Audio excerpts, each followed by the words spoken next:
meteorologists are at a loss to explain what is causing this weather and why it has taken them by surprise.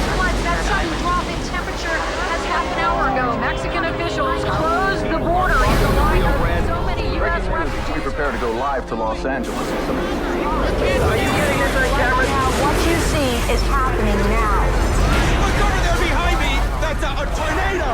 Yes, a twister! This is just massive.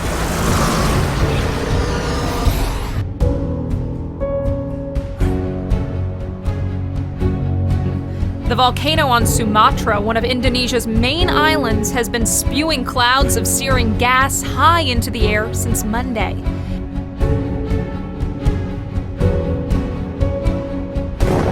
Travis Cruz filmed this from his moving vehicle. He said the tornado was rotating in a clockwise direction, also known as an anticyclonic motion. It's a rare phenomenon in the northern hemisphere that only occurs roughly once out of 1,000 tornadoes.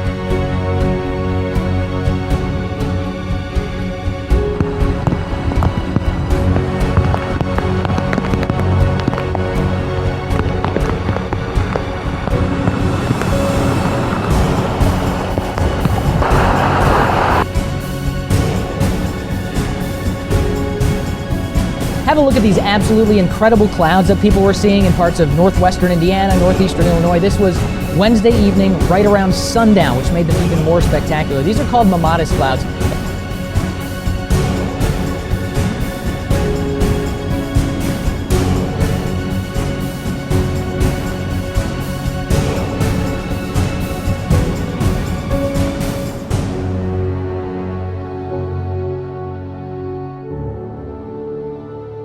Head to the United States, storm chasers in the country, the state of Colorado, have captured a rare moment as a tornado descended on the town of Simla.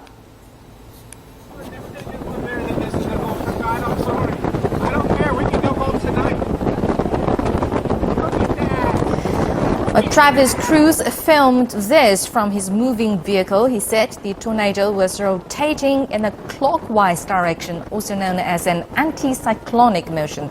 It's a rare phenomenon in the northern hemisphere that only occurs roughly once out of 1,000 tornadoes. The U.S. is hit on average by 1,000 tornadoes each year, meaning an anticyclonic tornado will only be seen about once a year.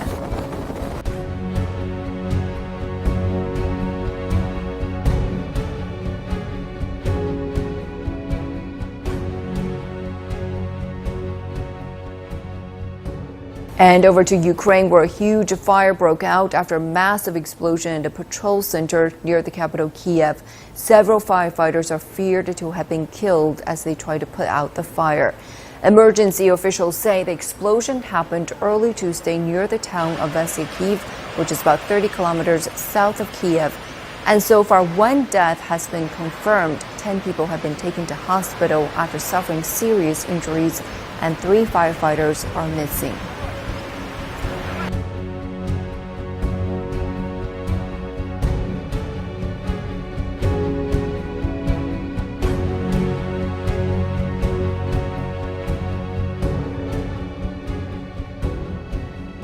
People in Indonesia are casting a nervous eye on Mount Sinabung. The volcano on Sumatra, one of Indonesia's main islands, has been spewing clouds of searing gas high into the air since Monday, and hot ash has been tumbling down its slopes. So far, no one's been hurt, but authorities are warning villagers to stay at least 4 miles away. More than 2,000 people have been evacuated. They say the growing size of the lava dome is very unstable and smoldering rocks could come falling down at any time. They've issued the highest level of alert. Mount Sinabung is among some 130 active volcanoes in Indonesia. There's so many because Indonesia sits on the Pacific Ring of Fire, a turbulent seismic region. Last year, at least 17 people were killed when Mount Sinabung erupted. I'm Alex Wilson, The Weather Channel.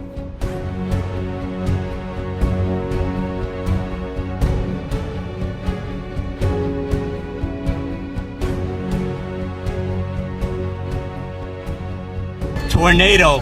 That's the only word you need to hear. People in Hawthorne, Nevada met an EF1 tornado close up on Friday. The storm packing winds over 100 miles per hour. The video captured as a man drove through the northern Nevada town during the powerful storm. Signs, fences, and trees are blown about as the driver cautiously made his way around the deserted streets. The heavy winds and rain were accompanied by another surprise. That right there is golf ball-sized hail. Over a dozen homes were damaged, with torn rooftops and broken windows. A motel in town suffered $250,000 in damage. Although the tornado caught people by surprise, no injuries were reported. I'm Anarides Rodriguez, the Weather Channel.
Good afternoon. It is decision day. The Albuquerque police officer who was fired after he and his partner were captured on video kicking a suspect in the head just found out if he'll be getting his job back. News 13's Aaron Drawhorn is live at the hearing downtown. Aaron?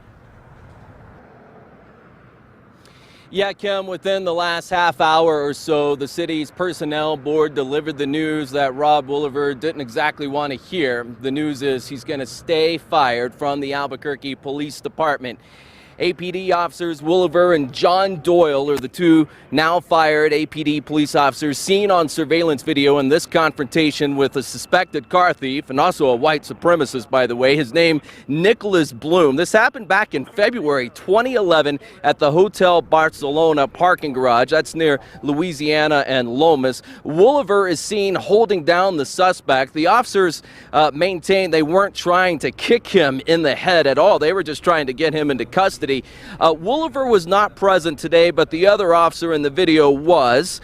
The officers believe that Bloom had a gun on him and that he was out to get police officers. He was unarmed, however, he did have a gun found later in the car of his. John Doyle, the other officer, addressed the personnel board moments ago, and he stands by his partner 100%.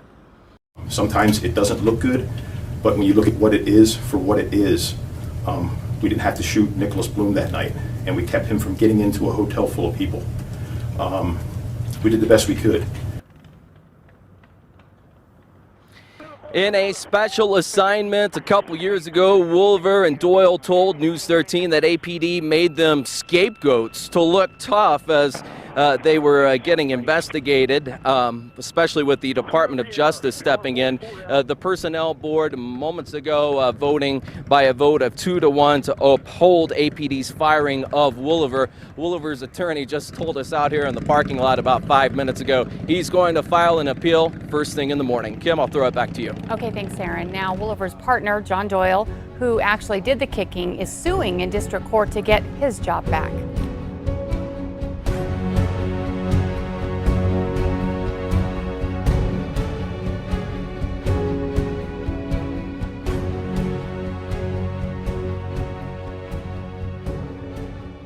We're turning to Ukraine, where heavy fighting broke out on Tuesday around Donetsk's airport between Ukrainian government troops and separatist rebels.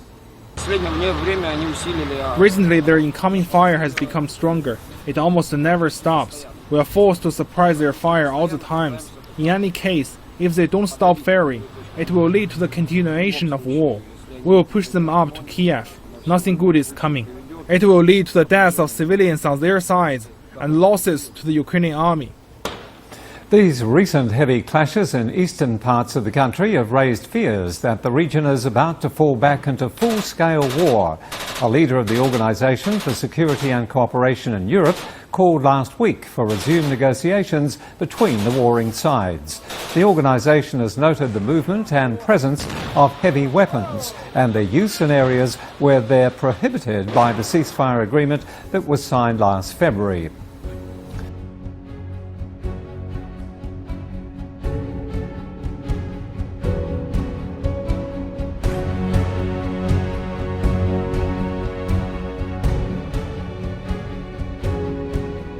Still no word right now on who is behind a series of threats that caused a good bit of chaos in the nation's capital. Parts of the West Wing of the White House had to be evacuated yesterday after some bomb threats were called in. Happened during a live press briefing. Secret Service says the threats were called in to the D.C. Metropolitan Police Department.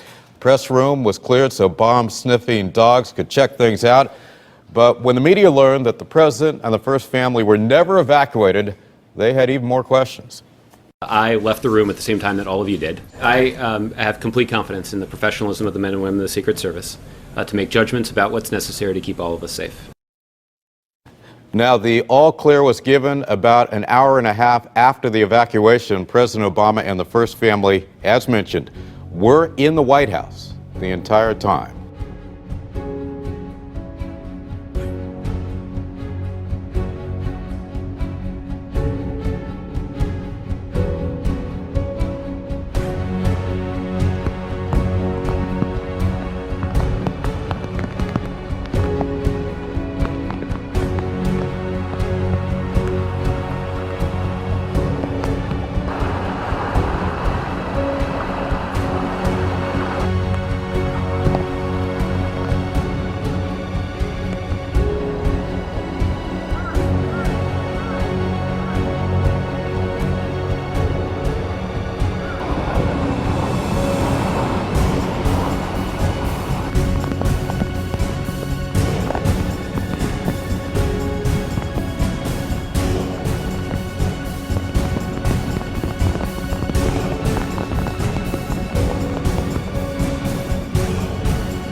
Have a look at these absolutely incredible clouds that people were seeing in parts of northwestern Indiana, northeastern Illinois. This was Wednesday evening, right around sundown, which made them even more spectacular. These are called mammatus clouds. Interesting thing about them, they're not always associated directly with the real meat of a storm. I know you probably look at those clouds, you're thinking, this is something that has to do with inclement weather, right?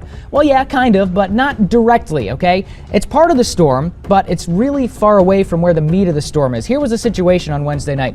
This is where people were reporting these clouds, okay? So northwestern Indiana, northeastern Illinois.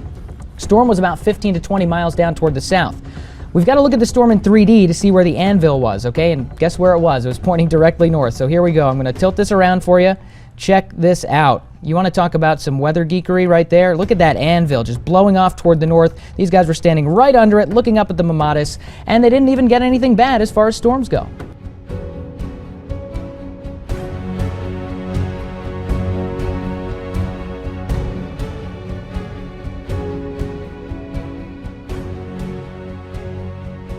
911, do you need police, fire, EMS? Hi, I'm not sure where we're located. We're on the Blanco over in Wimberley, and the water is up to the second story into the house. Okay, what's your address? Or the address of the emergency? 100 Deer Crossing. Deer Crossing? Deer Crossing. Okay, Crossing Lane, correct? Yeah, Deer Crossing. Okay, and what is your name? Laura, Laura, McComb, MCCOMB. And you said it's in your second floor? It's coming up to the second floor. I mean, it's so high up. Okay. And we have no exit out of it. Okay, well, just make sure you don't go to the attic so you don't get stuck, okay? But don't go in the attic because I don't want you to get stuck there, okay? Okay. But I will get them out there as soon as I can. Okay, thank you. No problem.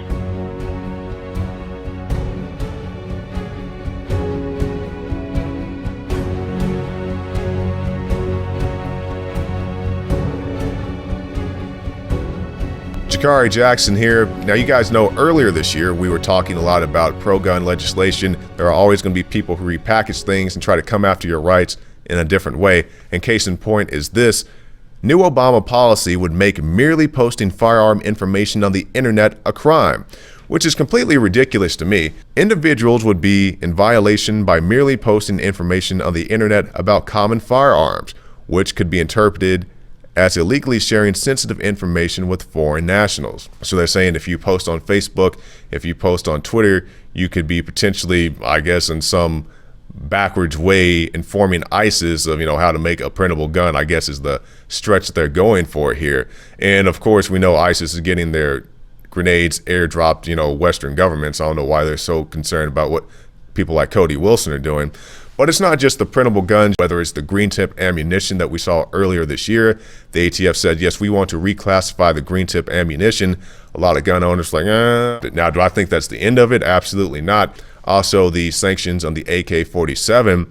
And then we saw a run on the gun stores where, it's difficult for a time to get AK-47s. And let us not forget the ban or the restrictions on magazine sizes. We don't want you to have more than 10 rounds in your magazine or 5 rounds in your magazines or whatever it was. State to state, gun manufacturers, magazine manufacturers actually moving to different states so they could produce without having all these restrictions on them. You can find more reports on the Alex Jones channel on YouTube.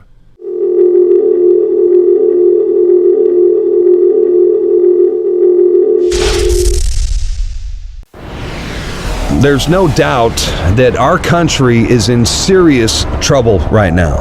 And if you're wondering how on earth we ever got in this situation, well, I'll tell you how. When the Democrats showed their true colors, you got angry and you elected Republicans. And then when the Republicans showed their true colors, you got angry and elected Democrats. And when anyone suggested to you that both parties were corrupt and that neither side were looking out for your best interest, you acted like they were crazy. But the real definition of crazy is doing the same thing over and over again and expecting different results. That's why it is vitally important that you wake up, America, and break the matrix.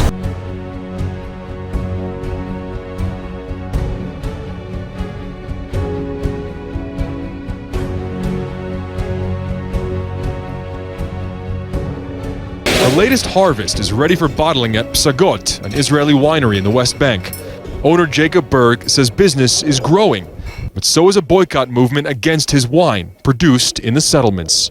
It's not the final customer, it's not the majority of the world that believe in those things. It's really it's very, very small organization, few organization. The problem is that they have a lot of power and they have a lot of money. That organization is BDS, the Boycott, Divestment and Sanctions Movement.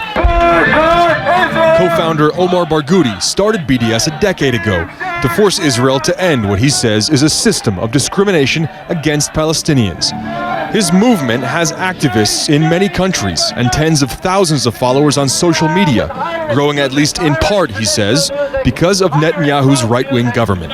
Israel is realizing perhaps a bit late, that BDS is quite serious. As a human rights movement based on international law, as a non-violent, non-sectarian movement, it is quite effective. Last week, the CEO of Orange, a telecommunications company owned in part by the French government, said in Cairo that he would pull Orange out of Israel if he could. BDS activists called his remarks a success, but within days he apologized, saying his remarks were misinterpreted and that he opposes any boycott of Israel.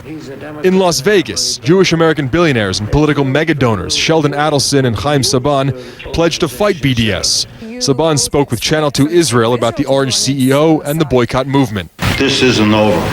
This is the beginning, and any company that chooses to boycott business in Israel is going to look at this case, and once we're done, they're going to think twice whether they want to take on Israel or not. Israeli politicians have united against BDS. Prime Minister Benjamin Netanyahu promised to go on the offensive against the movement. We will gather forces in Israel and around the world to shatter the lies of our enemies, he says, and we will fight for Israel's right to live in peace and security, to live at all. Anti-BDS activists have accused Barghouti and his followers of racism and anti-Semitism, charges Barghouti denies. We are targeting a system of injustice. This should never be conflated with an attack on any group of people based on their identity. BDS targets institutions, complicit institutions, not individuals. Israel's economy will take a hit from the BDS movement and similar nonviolent resistance, a $15 billion hit, according to a new study by the RAND Corporation. The study says the Palestinians will also take a hit, nearly $2.5 billion, a price Barghouti says is worth it. Oren Lieberman, CNN, Jerusalem.